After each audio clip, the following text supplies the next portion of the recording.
Hi everybody, it's Janet and welcome to my channel. It's Sunday and that means it's time for another episode of Sunday Craft Talkin'. And this is like an open collaboration that any of you guys can participate in. Every Sunday I post kind of what I've been doing, maybe some purchases, some of the stuff I've made. And I'd also like to highlight other people who have been participating in my little collab. The way that you can participate is just by including the hashtag #suncrafttalk when you put anything on Instagram, or if you put something up on YouTube. You can even do it in Facebook, and I should be able to pick that up. So I have a couple people to mention today. I'd like to do a special shout out for Mary Passmore 1958. That is her name on Instagram. She used the hashtag and I was able to find what she had prepared, and there are a bunch of cute cards for Halloween that she made for, I think she said, granddaughters, and they're super cute. So I'll put a link to her Instagram account so you can go check her out. And thank you, Mary, for collabing with me. And I also want to give a shout out to Rhonda from Rhonda's Got a Project, or that's her YouTube channel. She posted some really fun Christmas ideas again. I'm always impressed with Rhonda's ideas and how she takes the smallest things and makes really cool stuff with them. She's got a talent that I definitely do not have. And so please go check her out. She participates very regularly with Suncraft Talk, and I sure hope that more of you will do it so that we can share with each other what we are making and get some ideas. So anyway, I'm going to get started with what's going on. My biggest thing this week, as far as exciting things, is that I bought a new brother machine. I just had these, by the way, sitting here for decoration. I'm going to do something with those little poinsettias. But anyway, I bought a new Brother DX machine this week. I had an older Brother CM350 that I bought used, and it lasted me for years and was a faithful crafting friend. But earlier this week, it just quit working. And so I investigated a bit and I picked up a new Brother machine. It's an SDX, that's the new models. And it's the lowest end model they sell. It's an SDX 85. It was really nicely priced because Brother has them $75 off right now. And I can put a link for that in my video description if you're interested.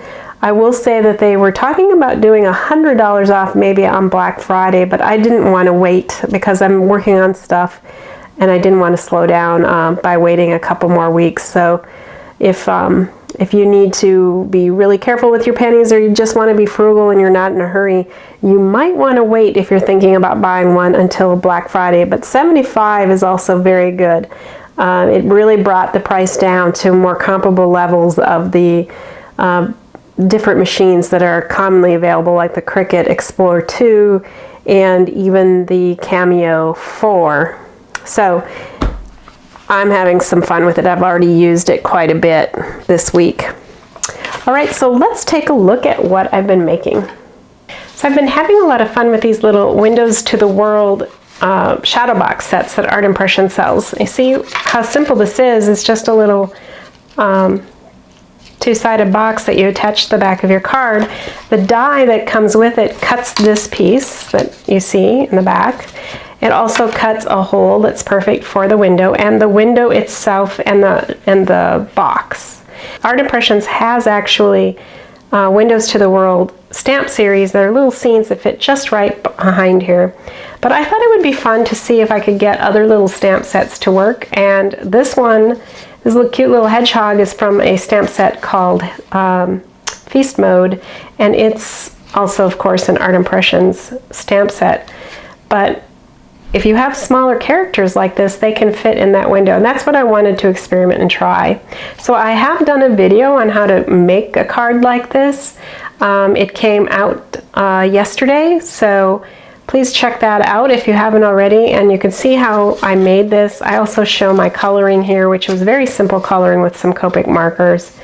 really just a few browns and oranges and a couple greens, and that's about it. So it was very quick and easy to do. And I let a lot of this pretty pattern paper do much of the work for me on the front. I just used one of the sentiments from the Feast Mode set, and voila, it was done, and I think it is very cute. So here is another one that I made, and it's the same thing. It's the Windows to the World Shadow Box die set that makes the back piece here. Cut my window, and then I used some dark wood grain paper to make the frame and the box.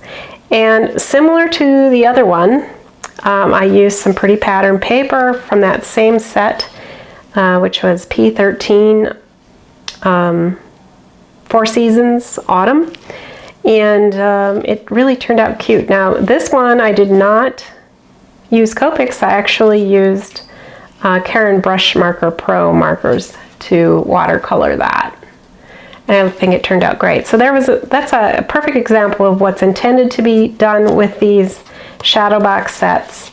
The newer ones now come with a die and a little extra piece that you can put in there. In this one, it's that basket with the veggies in it, which you can use or not use in your scene. It's up to you, but they are sized exactly to fit nicely in the foreground of your card, or you can also use it on the outside of your card near the window. And then I did this fun little bendy card. Isn't Santa cute? I don't know if you've ever done a bendy card, but it's pretty easy to do. I got a pattern for it from the Lori Whitlock, and I cut this out with my brother's ScanNCut.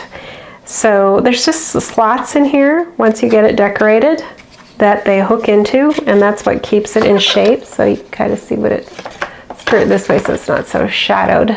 There you go. So you see what that looks, but it obviously creates this really fun dimensional look. I still need to put a little something on this sign, like North Pole or something, but for the most part that's complete. But it turned out really well. All right, everybody, so I have a few ideas that I've been working on for little gifts for people and to sell at a craft fair. I've got to put in a few items at a craft fair for my church, so I'm trying to think of some things. So anyway, I had picked up a bunch of these packages of stickers. They're gift tags, very cute with the little bows on it.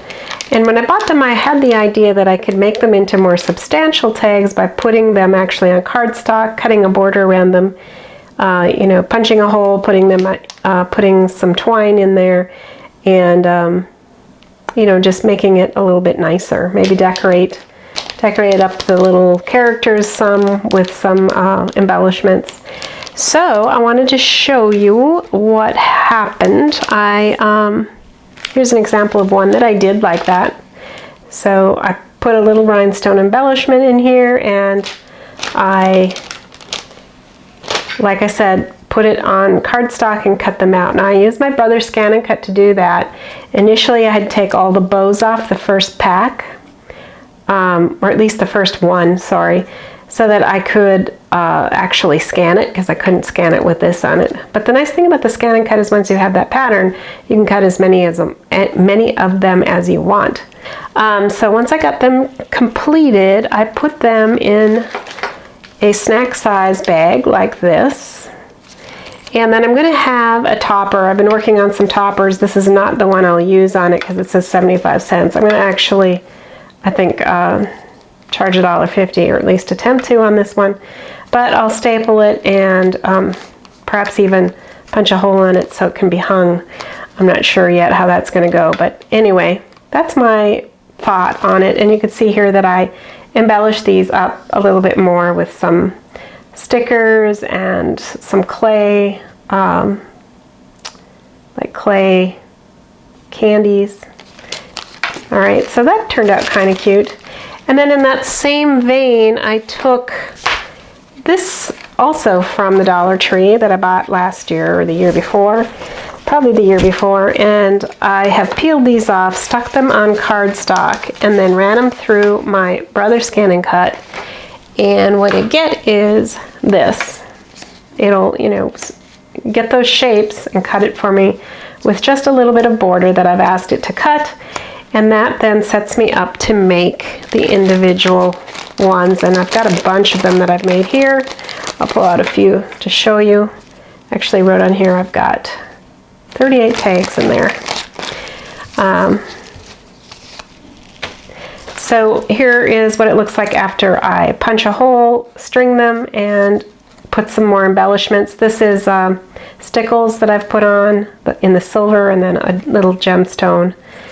And it really dresses them up a lot, right? Once I got them all strung and decorated up, then I've been putting them into 5 packs like this. And I don't know if I'm going to do the 75 cents on this either. I might go to $1. If I do, I decided I would just cut another red heart, maybe in glitter paper, and just glue it right over the top. I probably shouldn't put prices on these things, but I just was trying to hit the easy button and then rethought maybe what I was going to charge. So I haven't decided yet if it's going to be 75 or $1, but I think they turned out cute and they display nice. So I'm hoping these will sell when I bring them over for the bazaar. All right, well that kind of does it for me today. I know I had a ton of stuff, but I thought it was really fun to show you guys these tag ideas in particular. Well, I hope that you found this interesting and maybe give something like this a try. Just look at your stuff a little differently. You might come up with some neat ideas. I know we're all crafty and we're good idea people. So I'd love to see if you're making anything like this. So be sure to use your hashtag, or my hashtag actually, and then I can pick you up when I do the searches and see what you're up to. Well, have a very, very great week. I'll be back soon with another video. Bye.